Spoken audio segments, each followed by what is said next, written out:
Oke Talk Show, obrolan kehidupan, hidup saudara dan saya, biar oke di hadapannya.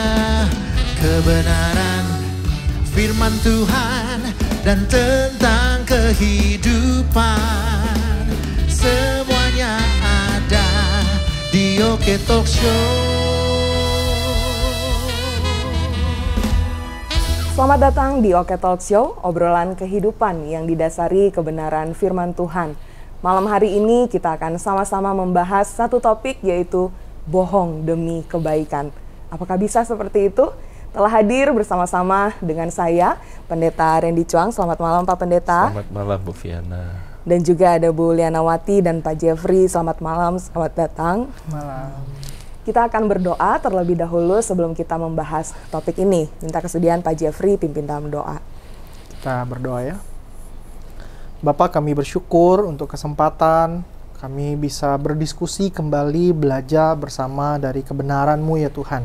Sehingga benar-benar kehidupan kami dituntun dengan kebenaran itu, dan kami bisa menghidupi kebenaran itu.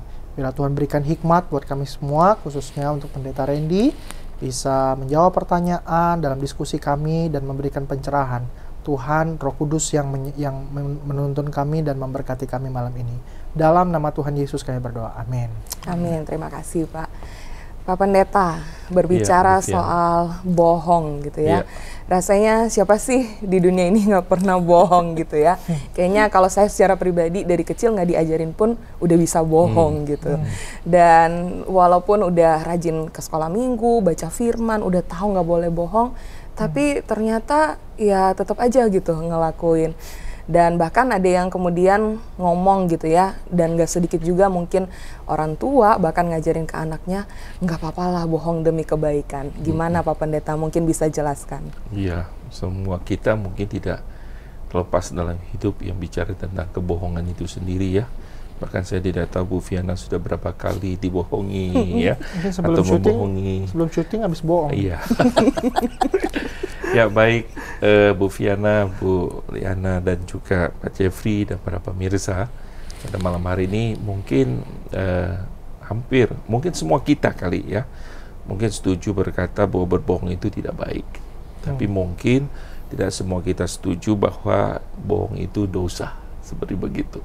Karena memang mungkin kita berkata ya, kan ada kebohongan yang baik juga, seperti tadi dipertanyakan itu. Misalnya ada seorang yang dikejar-kejar mau dibunuh, lalu bersembunyi di rumah kita, ya kita bilang kan daripada dia dibunuh, kan kita berkata, oh saya tidak lihat gitu kan ya. Orang seperti ini ya, kita berkata bahwa ya ini kan demi suatu hal yang benar kita berbohong, apa-apalah seperti begitu. Jadi ada sebuah gradasi kebenaran itu, sebuah tingkatan yang kita lihat gitu ya. Lalu kita mengatakan ya nggak apa-apa kita lakukan itu. Bahkan di dalam Alkitab kan ada satu contoh yang sangat nyata sekali. Misalnya kalau kita lihat di dalam kitab Yosua pasal 2 ya, pada waktu pengintai yang dikirim oleh Yosua itu lalu kemudian disembunyikan oleh pelacur namanya Rahab di situ. Pada waktu di dalam ayat yang keempat, ayat kelima, kalau kita melihat misalnya Rahab berkata bahwa ya memang orang-orang itu telah datang kepadaku, dia katakan, tetapi aku tidak tahu dari mana mereka, dan ketika pintu gerbang hendak ditutup menjelang malam, maka keluarlah orang-orang itu, aku tidak tahu kemana mereka pergi, segeralah kejar mereka, tentulah kamu dapat menyusul mereka. Padahal kedua orang itu sebenarnya bersembunyi ya di rumahnya ya, dan ditutupi dengan jerami kalau kita melihat. Nah, kalau kita melihat seperti itu, ya ini kan terjadi ya di dalam Alkitab. Lalu kemudian kita lihat, misal lanjut lagi tokoh beriman Abraham itu sendiri kan ya. Kalau kita melihat misalnya dia juga berbohong, misalnya dalam Kejadian pasal 20 ya ayat 1 sampai 18 kita bisa melihat waktu berhadapan dengan Raja Geralt, dia berkata bahwa ya ini bukan istri saya. Karena dia takut kan, karena istrinya itu cantik ya. Itu sebabnya dia juga bisa katakan ya itu bukan istri saya. Dan Daud juga berbohong misalnya di depan Raja Filistin, seakan-akan dia gila ya gitu kan. ya, untuk menyelamatkan dirinya dan sebagainya. Nah, kita melihat di sini kan terjadi ya praktek-praktek seperti itu. Tapi persoalannya kita melihat apakah Alkitab membenarkan mengajarkan seperti itu. Adakah sebenarnya kita bicara tentang ada bohong putih yang disebut dengan ya bohong itu ternyata ada warnanya juga begitu kan ya. Ya kelihatannya ada yang putih, ada yang hitam ya, polite lie atau kemudian white lie seperti gitu, atau kemudian yang berbohong yang sopan. Saya pikir yang namanya ya, sebuah perbuatan yang tidak benar itu tidak ada yang kita sebut dengan sopan sih ya. Tetap Alkitab tidak memberikan gray, wilayah gray. Alkitab memberikan gambaran jelas ya antara hitam dan putih. Kita bicara tentang sebuah kebenaran. Maka kenapa kalau kita melihat Tuhan Yesus, kalau kita melihat di dalam khotbah di bukit menyatakan misalnya Matius 5 ayat 37, jika iya hendaklah kamu katakan ya, jika tidak hendaklah kamu katakan tidak. Apa yang lebih daripada itu berasal dari si jahat, dikatakan seperti begitu. Jadi Tuhan sudah memberikan sebuah garis yang jelas. Ya, ya, tidak. Lebih daripada itu kalau kamu lakukan di grey itu berarti datang dari si jahat, seperti begitu. Nah, jadi sekali lagi kalau kita melihat Alkitab memberikan sebuah garis yang sangat jelas. Tentunya kita tahu bahwa dalam praktek ini tidaklah mudah. Tentu kita membutuhkan hikmat dan pertolongan Tuhan. Seperti itu sih gambaran pengantar saya kalau tadi ditanya tentang berbohong itu sendiri. Ya, silakan, mungkin ada pertanyaan. Iya Pak, mau tanya apakah memang bahwa bohong putih itu diperbolehkan atau tidak gitu ya? Ya, sebenarnya kalau kita melihat dalam ada dua pandangan ya bicara tentang bohong putih itu gitu. Pandangan pertama mengatakan bahwa suatu tindakan dapat dikategorikan sebagai kebohongan apabila dibilang ya tindakan tersebut bertujuan untuk menipu seperti begitu ya, atau kemudian merugikan orang lain, maka itu sebenarnya tidak dibenarkan. Sedangkan kalau kita lihat mereka berkata yang namanya berbohong putih kan itu tujuannya tidak menipu kan, untuk menolong misalnya, bahkan misalnya kasus tadi menyelamatkan, menolong jiwa orang gitu. Jadi dia dalam konteks ini orang yang setuju dia berkata begini, kita nggak harus mengatakan semua yang kita tahu gitu. Jadi nggak harus mengatakan semua kebenaran. Jadi separuh kebenaran itu sudah oke gitu.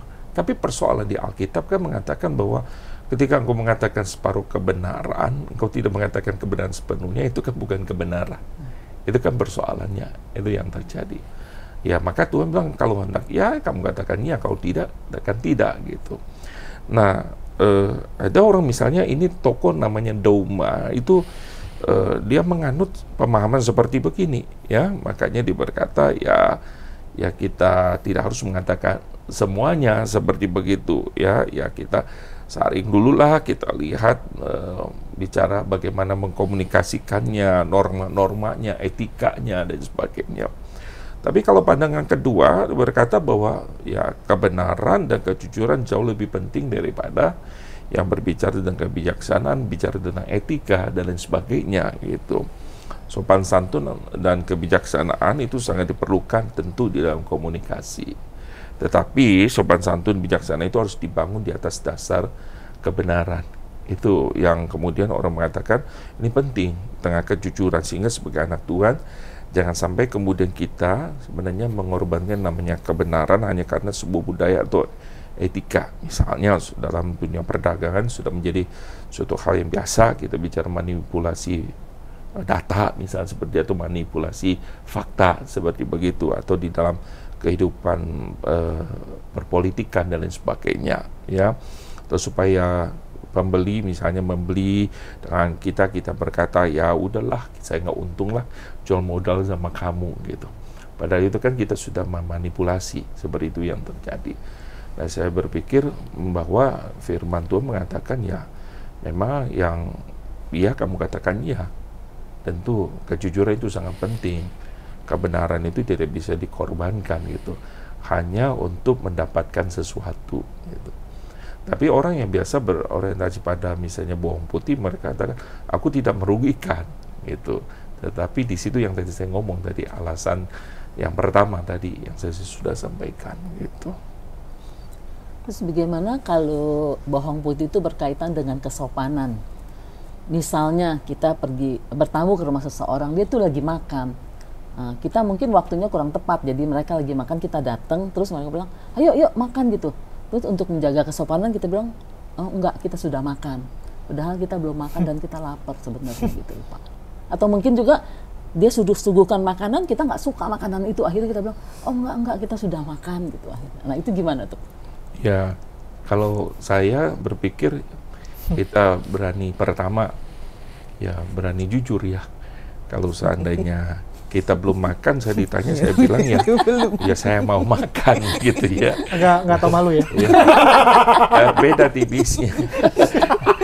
Tapi menurut saya ya kita kalau belum makan, kalau ditawarin, justru ya tergantung sih budaya. Ada yang bicara dulu, katanya teman saya di Amerika, dia pikir ya temannya bilang tunggu ya sebentar, dia kotak-kotak ada dengar piring, sendok dan sebagainya, dia bilang sama teman kita akan diundang makan, bang tunggu ya saya urus makan, iya, sampai selesai baru dia keluar, ternyata mereka makan dulu, malah tidak diundang makan seperti begitu. Mungkin kalau budaya timur berbeda kayak kita ditawarin makan dan sebagainya. Saya berpikir bahwa ketika misalnya kita belum makan ya kita ya jujur saja, atau kemudian kita bisa mengatakan sesuatu yang menolak tapi dengan halus kan, seperti tidak harus berbohong kan, seperti begitu. Atau kita mengatakan memang ya kita nggak biasa misalnya makan malam, ya kita mesti harus ngomong seperti itu. Karena orang juga lebih menghargai kejujuran kita ya daripada misalnya kita itu berbohong seperti begitu. Nah kalau di makanan itu kan makanan enak atau tidak relatif menurut saya ya, seperti itu. Ada yang kita suka, ada yang tidak. Tetapi ya dari perspektif kita ya kita bagaimana menyampaikannya tidak menyakiti, tetapi kita juga tidak berbohong. Nah disinilah butuhkan memang hikmat Tuhan kan. Kita tidak harus mengatakan kebohongan, tapi kita harus mengatakan kebenaran, tetapi juga tidak menyakitkan kan. Jadi bagaimana juga kita minta hikmat Tuhan seperti yang Paulus katakan, bagaimana orang yang mendengar juga mendapatkan kasih karunia. Itu kan ya. Jadi seringkali kita berkata, ya saya jujur, saya begitu adanya. Saya berpikir itu juga kurang tepat, harus juga minta hikmat Tuhan. Ya kita ngomong jangan sampai kemudian menimbulkan luka batin orang, menyakiti orang gitu ya. Satu sisi kita bilang demi kebenaran, tetapi ya kita tidak lagi memikirkan hal yang sangat prinsip bagaimana kita mengatakannya gitu. Ketika Paulus pun misalnya menegur misalnya Petrus, saya berpikir bahwa dia dengan cara yang sangat juga menurut saya ada prinsip-prinsipnya, dia menghormati seperti begitu. Dan tidak dengan kata-kata yang sombong gitu ya, kata-kata dia lebih baik dan sebagainya gitu.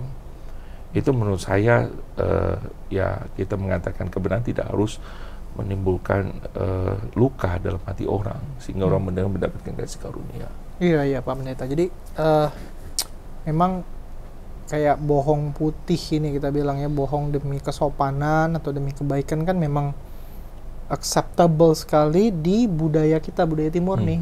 Gitu. Mungkin kalau di barat mungkin lebih straightforward ya ngomongnya gitu. Cuman memang kita kayak budaya kita, budaya timur lebih mementingkan relasi, lebih mementingkan yang namanya tadi kesopanan, etika gitu. Dan memang ya dari Pak Pendeta tadi udah straightforward juga bicara bahwa ya sopan mesti benar juga, mesti dasarnya gitu ya. Cuman kan memang di budaya timur kita nggak mikir itu, kita bisa korbankan kebenaran demi relasi ya, karena lu jangan nanti rasanya nggak enak dan sebagainya gitu. Jadi memang itu mungkin, tapi kalau kayak kesopanan mungkin kita masih bisa make sense lah. Dan tadi alasan Pak Pendeta bicara tentang ya udah katakan aja kebenaran tapi minta hikmat Tuhan dengan cara yang lebih halus.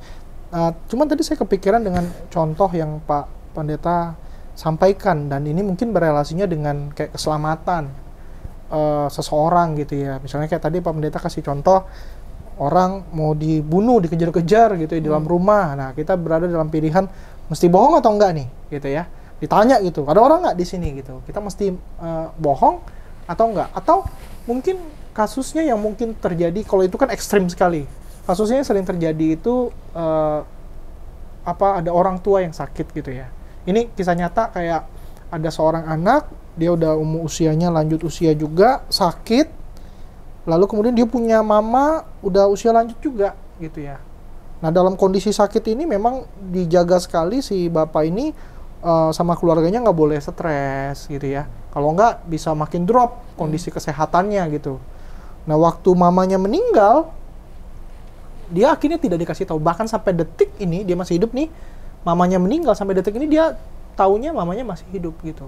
Jadi tidak diberitahu. Jadi setiap kali dia ngomong mamanya, minta misalnya ke kota tempat mamanya tinggal gitu ya, selalu keluarganya cari-cari alasan gitu. Nah, artinya dalam tanda petik bohong demi supaya kesehatan jiwa, kesehatan dari si orang tua ini, bapak ini, itu terjaga. Nah, ini gimana Pak Pendeta? Karena berkaitannya dengan keselamatan nyawa atau jiwa seseorang. Iya, saya pikir memang tidak mudah ketika kita mau mempraktekkan dalam kehidupan sehari-hari. Tapi kadang kan kita berasumsi ya. Kadang kita berasumsi sehingga kita melanggar kebenaran itu sendiri. Kadang seringkali apa yang kita prediksikan belum tentu itu terjadi. Misalnya contoh, terkadang kita bisa dengan hikmat misalnya bagaimana memberitahukan. Mungkin juga karena kita ngomong langsung mungkin dia tidak bisa terima, tetapi melalui orang-orang yang bicara mungkin bisa seperti begitu.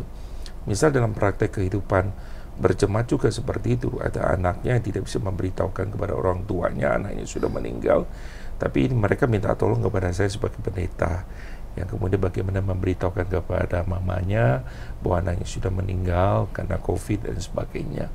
Jadi kita harus memang mencari waktu untuk bisa menyampaikan. Cuman memang kita bedakan ya, kasus kita melakukan tindakan berbohong dengan kita belum mengatakannya gitu. Itu dua hal yang berbeda seperti itu. Misalnya kita minta hikmat, cari waktu. Tentu kalau kita mengatakan sesuatu kan butuh juga timing, butuh juga tentu kondisi yang sudah siap. Kita nggak bisa pokoknya saya ngomong kebenaran, semua kita sampaikan. Saya berpikir juga orang itu bisa menimbulkan malah sebaliknya. Jadi memang kita butuh berdoa, minta timing waktu tepat gitu kan ya. Bagaimana menyampaikannya gitu ya. Ini penting sekali. Nah, sangat menarik dalam waktu tahun kemarin, dalam bulan-bulan terakhir ini ada jemaat yang sakit, lalu kemudian harus tindakan operasi cukup besar. Lalu kemudian mereka mengatakan, dok kalau gitu jangan kasih tahu bahwa bisa 2-3 bahkan 1 minggu, 2 minggu itu belum bisa langsung berjalan kalau sudah dioperasi, seperti begitu. Nah, dokternya menolak. Dokternya mengatakan enggak. Kan dokternya itu Kristen dan dokternya bilang kita harus jelaskan dari awal supaya dia siap bahwa ada risiko seperti ini, tetapi kita akan berusaha yang terbaik, tapi percaya bahwa ada Tuhan. Saya pikir ini suatu hal yang luar biasa ya. Kita kan zaman ini di satu rumah sakit yang ternama di Jakarta, tetapi punya dokter yang memang punya hati ya. Memang saya tahu di seorang Kristen yang kemudian mengatakan ya kita harus memberitahukan, kita harus kasih tahu, dan belum tentu kan itu terjadi, tetapi di dalam pelaksanaannya ada ya kemungkinan seperti begini gitu loh. Dan dia sudah siap sehingga dia tidak merasa bahwa loh saya dibohongi dan sebagainya. Ya itu yang terjadi. Jadi saya pikir memang kita akan siapkan hati misal berkaitan dengan ini, kita mengatakannya untuk mencari timing dan beberapa hal gitu ya. Memang kalau menyangkut keselamatan dan sebagainya itu membutuhkan hikmat dan pertolongan Tuhan gitu ya. Semua kasus-kasus itu, makanya di dalam Alkitab itu sendiri pun, kalau kita dalam perjanjian lama pun, bahkan Tuhan memberikan sebuah hukum, artinya kalau orang itu lari satu tempat memegang tanduk yang kalau kita lihat di dalam perjanjian lama diberikan itu tidak boleh orang itu dibunuh seperti begitu ya. Diberi kesempatan dia untuk membela kalau bicara tentang nyawa dan sebagainya. Jadi tentu kita melihat bahwa kita butuhkan hikmat dan pertolongan Tuhan kembali lagi di sini ya. Jadi bagaimana kita berani mengatakannya ya, juga bagaimana kita tahu timingnya seperti begitu ya. Dan juga jangan terlalu menurut saya banyak orang yang mengatakan semuanya tetapi dia tidak bisa menjelaskan, maka akhirnya muncul kebohongan dengan kebohongan yang muncul gitu. Jadinya nakut-nakutin jadinya ya. Iya. Begitu sih. Itu yang saya lihat gitu. Oke. Ya, saya jadi terpikir ini sih Pak Pendeta. Bisa nggak orang tuh kayak ya udahlah bohong nggak apa-apa gitu. Karena ya daripada jujur, kadang juga memang ya apa yang diasumsikan itu beneran terjadi gitu ya. Beneran dia dipecat, beneran dia kalau anak-anak beneran dipukul mamanya gitu. Karena dia melakukan kesalahan, ya udah aku bohong aja. Toh Tuhan itu pengasih dan penyayang gitu. Bohong kepada sesama manusia, ya habis itu urusan setelahnya ya minta ampun aja sama Tuhan gitu. Nah, gimana tuh untuk menyikapi pemikiran-pemikiran orang yang seperti itu, Pak? Ya, ada orang berkata misalnya dari kasus Rahab itu, toh dia dibenarkan Tuhan katanya ya. Tapi ingat bahwa kalau kita baca misalnya, saya kalau tidak salah ingat kalau kita melihat misalnya di dalam Ibrani, misalnya catatan misalnya Ibrani 11:31 ya, dikatakan karena iman maka Rahab perempuan sundal itu tidak turut binasa bersama dengan orang-orang durhaka karena ia telah menyambut pengintai-pengintai itu dengan baik. Nah, perhatikan bahwa Allah tidak membenarkan tindakan Rahab. Ya, artinya karena dia berbohong putih maka diselamatkan. Enggak. Sekali lagi bukan, ya.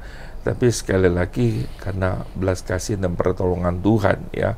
Allah mengampuni, menyelamatkan dia, memulihkan Rahab, bukan karena dia melakukan bohong putih itu sendiri. Itu prinsip yang harus kita ingat. Lalu kemudian kalau kita kembali semua ajaran firman Tuhan misalnya di dalam Amsal 12 ayat 22. Orang yang dusta bibirnya dikatakan adalah kekejian bagi Tuhan.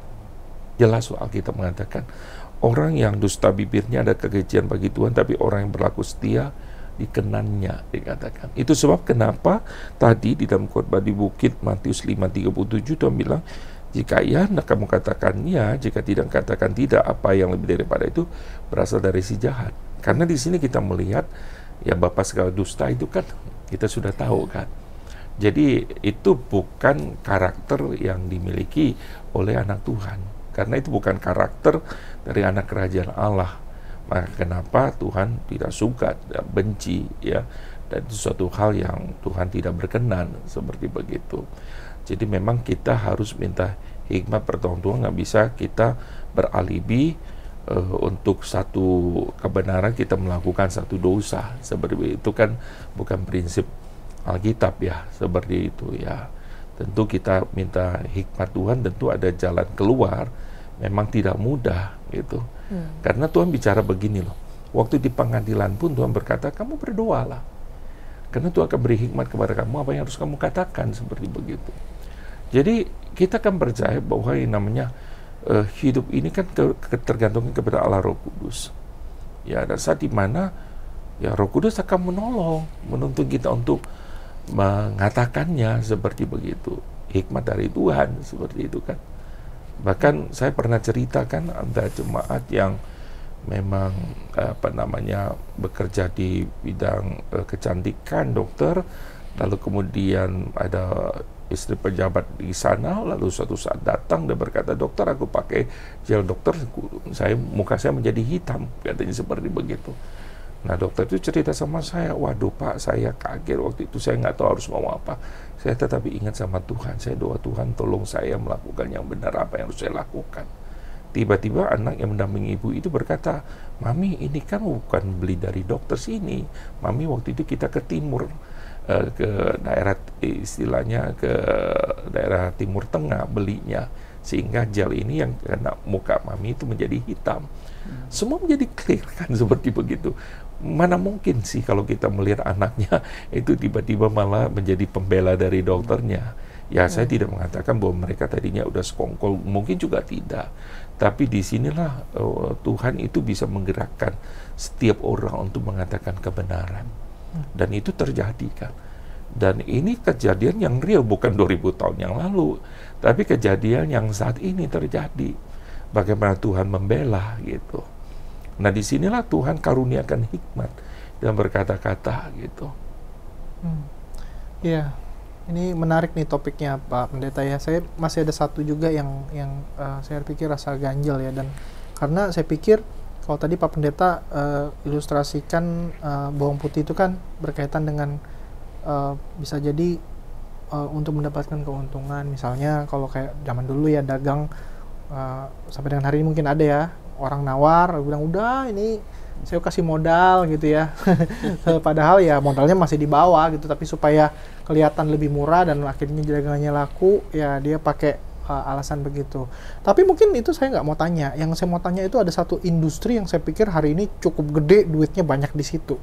Advertising misalnya, iklan gitu ya, yang di dalamnya ada banyak orang yang berkecimpung di dalamnya, orang-orang kreatif, sampai juga mungkin artis-artis yang mengendorse gitu ya. Jadi apa ya, kadang itu kayak produk di advertising gitu ya, pasti ya sedikit banyak ada unsur yang dilebih-lebihkan begitu ya, sehingga pada akhirnya ya tujuannya ya supaya masyarakat membeli produk itu gitu ya. Nah jadi dibalik itu tuh dalam tanda petik mungkin kita bisa melihat ya adalah kebohongan. Apakah kemudian kita akan mengatakan kalau kemudian dasarnya kebenaran ya bohong gitu ya, model seperti itu berarti ya nggak boleh nih, iklan dosa. Orang Kristen nanti punya produk, dia mau coba iklan ya nggak bisa gitu. Atau gimana Pak Pendeta, ada masukan nggak?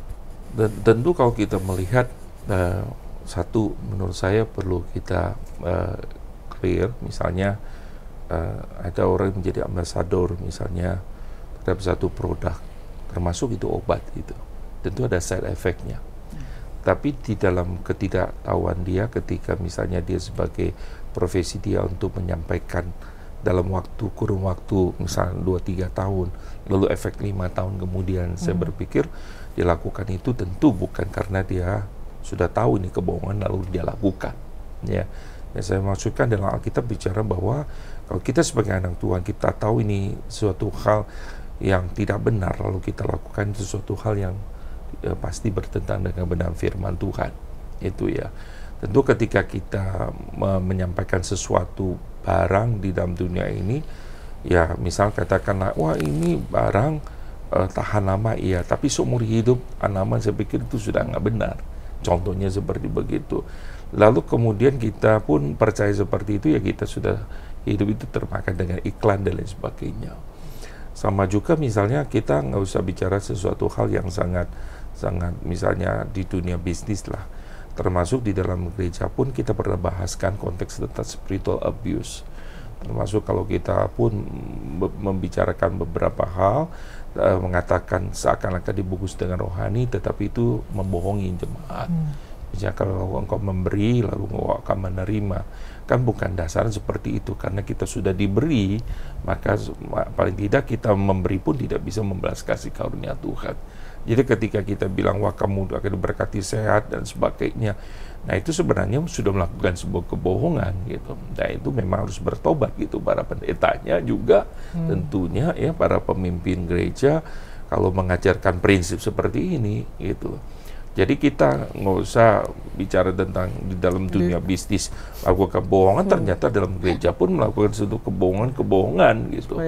Ya karena mau dapatkan bukan cuma kas gereja, mungkin kantong pendetanya juga kan, atau kantong pemimpinnya, termasuk juga supaya jemaatnya penuh gitu ya, kamu pasti sehat dan sebagainya.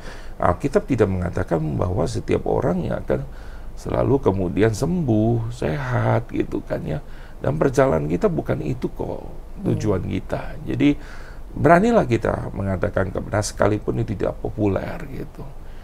Nah itu tidak mudah tentunya, karena memang wah kita diajar untuk bersaing, apalagi misalnya pemimpin gereja harus bersaing, gereja ini besar, saya ingin lebih besar, bagaimana ya juga membuat advertising juga bisa terjadi kan untuk membohongi orang-orang.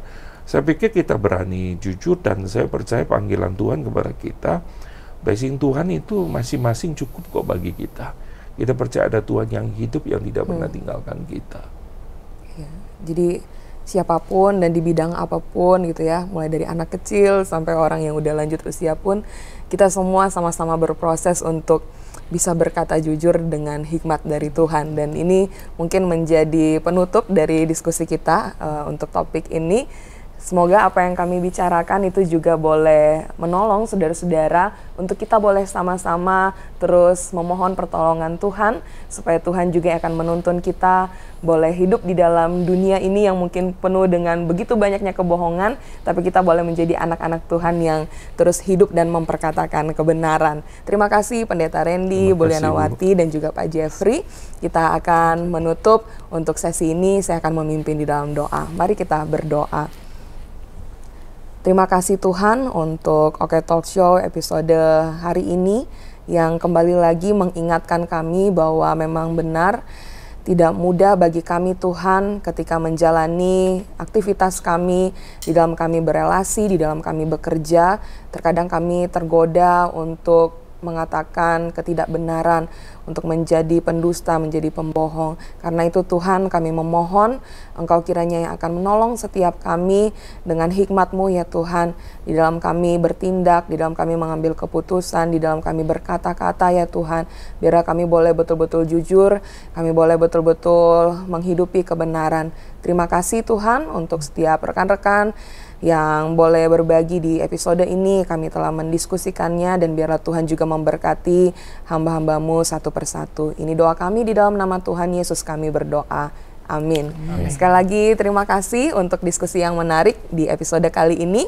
Terima kasih juga untuk setiap rekan-rekan yang sudah menyaksikan, dan kalau saudara rindu juga untuk berbagi dengan rekan-rekan yang lain, silakan saudara bisa share episode kali ini, bahkan episode-episode sebelumnya juga.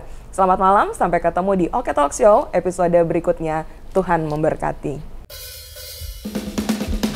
OK Talk Show, obrolan kehidupan, hidup saudara dan saya, biar oke di hadapannya. Kebenaran firman Tuhan dan tentang kehidupan, semuanya ada di OK Talk Show.